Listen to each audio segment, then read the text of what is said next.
Welcome to the deep dive. Today we're going to challenge this conventional idea of what adventure really means. We Right. tend to think of it as, climbing a mountain or launching some huge startup, something grand. Something external. Exactly. But thousands of years ago, Aesop said it best: adventure is worthwhile. And that worthiness is what we're digging into. And it's not found where we think it is. The worthiness of an adventure, it isn't about guaranteed success or, hitting some external goal. It's found in the journey. And maybe more importantly, in the person you become along the way. Which brings us right to the core paradox of all the material you brought in today. It seems that true, meaningful adventure, the kind that actually changes you, it doesn't require radical risk as much as it requires a radical focus on the mundane. It's almost boring, isn't it? Hmm. Focus on the boring. But that's it. Before you can really go out into the unknown, you first have to absolutely master the known, the things you can control. And that's our mission for this deep dive. We are pulling together wisdom from, ancient texts like the Talmud, from Stoics like Epictetus, the Dhammapada. And blending it with modern strategy. People like Stephen Pressfield, even performance coaches. Right. We're building a kind of blueprint for focusing only on what actually matters, controlling what you can control. The Talmud really gives us the perfect mission statement for this: say little and do much. Less talking about the grand plan, more disciplined daily action. It's really the ultimate exercise in deploying your energy strategically. We all have a finite amount of it, and the sources all warn us about the number one drain, which we're calling the tyranny of the uncontrollable. Okay, the tyranny of the uncontrollable. Let's unpack that with a really good example you found from the sports world: the golfer having a bad day. The golfer is just a perfect case study. The variables are so clear. So just picture the person who spends their entire round cursing the weather. Oh, I know this person. We all do. Complaining about how the green is sloped, blaming the wind for a bad shot, arguing about where the pin is placed. In that moment, they have completely surrendered the adventure. They've turned a challenge into, what, an exercise in victimhood? It feels like they're just racking up imaginary minus points with every complaint. They are. And we all do it, right? Whether it's the traffic or our boss or the economy, we pour all this energy into what Epictetus called empty wishes. What are some of those other common uncontrollables? Well, there's the big ones. Other people's opinions of you, the market conditions, past failures you can't change. The score. The score, the outcome, whether you get a lucky break, and of course the big one you can't beat, father time. When your mental energy goes there, you have nothing left for what's right in front of you. But hold on, isn't thinking about, say, the market or the weather just responsible planning? Where's that line? That is a crucial distinction. Healthy concern informs a controllable action. So, you check the market uncontrollable to inform your decision to diversify your portfolio controllable. The tyranny starts when you move from gathering info to just lamenting the reality. So the adventurer acknowledges the wind, but doesn't curse it. Right. They just choose a different club, a lower shot, and they commit to that decision. They focus entirely on the small, almost disappointingly mundane things that are in their power. Like their pre-shot routine. Their routine, their equipment, their attitude, that's a huge one. And their commitment to the choice they've made. These little things, they build consistency, sure, but they really build character. And that leads to this really practical takeaway you found. Yeah. When you face a decision, it is more important to be decisive than to be correct. Yes, because decisiveness is a choice you control completely. Correctness. That often depends on the wind, the market, all those outside factors. The adventurer chooses committed action. Okay, so that focus on the routine, on the small things, what does it unlock? How does mastering the details make me better at the big picture? It feels a little counterintuitive. It's the key to human performance. When you are fully focused on the controllable task in front of you, you're anchored in the present. And that presence lets you access your entire toolkit. We can actually synthesize it into a kind of high-performance formula. P plus T plus M plus E plus S plus S. That's a mouthful. Break Yeah. that down for us. PTME. Right, so physical, technical, mental, emotional. Those are the first four. And the two S's are social and spiritual. Exactly. Physical and technical, that's what we train for. Mental is your focus. Emotional is resilience. But social and spiritual, they're profound. Social is how you interact with your team, your controllable patience. And spiritual, in this context, just means connecting your small action to a bigger purpose or your integrity. I get it. So if I'm worrying about something I can't control next week, like a board meeting, You scatter your focus. and I can't be present with my team, the social part, Or do my current task with integrity, the spiritual part. You've removed yourself from the moment, and you've lost access to that full toolkit.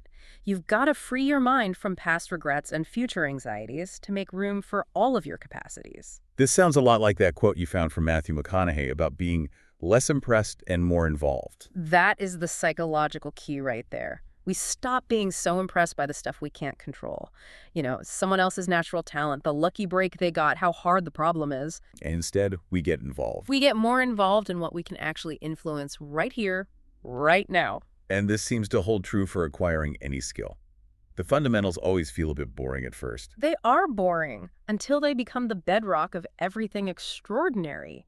If you skip the boring, controllable foundation, the scales on a piano, the footwork in sports, the whole thing collapses under pressure. You even found this concept applied to something as concrete as building wealth. Yeah, there was this great observation from Oliver Rivera. He said, "It's not how much you earn, it's how much you save." Okay, so let's look at those two variables. Right. Earnings are so dependent on external, uncontrollable things. The economy, your job, luck. You can work hard, but the market can crash. Saving, though, that is a daily, disciplined, controllable decision. So obsessing over my salary, which is largely uncontrollable, is a waste of energy. But focusing on my saving rate, a controllable behavior, is where the power is. That's it. Imagine one person gets a huge bonus but saves none of it, and another earns less but consistently saves 20%. A market downturn hits. Who's in a better position? The one who focused on the controllable behavior. The one who focused on saving. Their adventure was defined by their daily discipline, not their peak income. Which brings us to the next big test. Resistance. If the work is so fundamental and controllable, why does it feel so hard? Stephen Pressfield gives us a great tool for this. Pressfield's idea is that resistance is like a compass needle. It points directly, unerringly, toward our true north. So the dread I feel about starting something is actually a signal. It's the clearest signal you have. The rule is simple.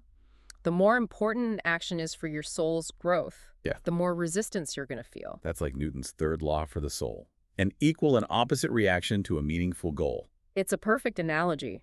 The adventure that's truly worth it is the one that fills you with friction. The difficult conversation, the book you're scared to write, that's where you need to go. But that resistance can be paralyzing. How do you start? You reframe it. The impossible is just, stringing together a bunch of possibles. You can't control becoming a best-selling author, but you absolutely can control sitting down and writing one page today. That small daily act is the controllable victory over resistance. And this struggle plays out so often in our emotions, especially with anger. Oh, absolutely. The sources are so clear on this. We have to keep trying to gain victory over our passions. Every single effort, no matter how small, weakens their power over us in the long run. Ben Franklin had that great line about it. Whatever begins in anger ends in shame. Exactly. The rage feels uncontrollable. But the thing is, the external situation might be infuriating. Right, a huge injustice or something. But we only control our internal response, and that's the ultimate controllable. The Dhammapada has this incredible image of a skilled groom who can stop his rage like he's stopping the fastest chariot. The provocation is uncontrollable, but your worthiness is defined by your ability to stop that chariot. Okay, so we're focusing on the mundane, we're fighting resistance, controlling our temper. But why?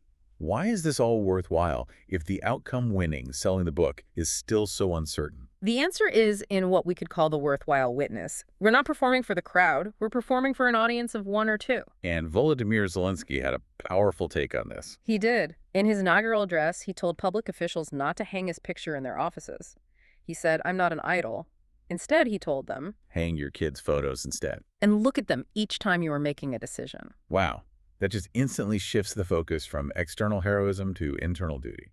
We're trying to become people our children or whoever depends on us would be proud of. They're always watching. And they learn from our controllable decisions, not our words. Do we complain or do we take responsibility? And even if you don't have kids, that witness can be a future version of yourself or a standard you hold. And this connects so well with Hemingway's definition of morality. He said, what's moral is what you feel good after, and what's immoral is what you feel bad after. When you make a decision looking at that photo, you know what will feel good later. It's a simple internal compass. And that's why the sources say the more power one has, the more important character becomes.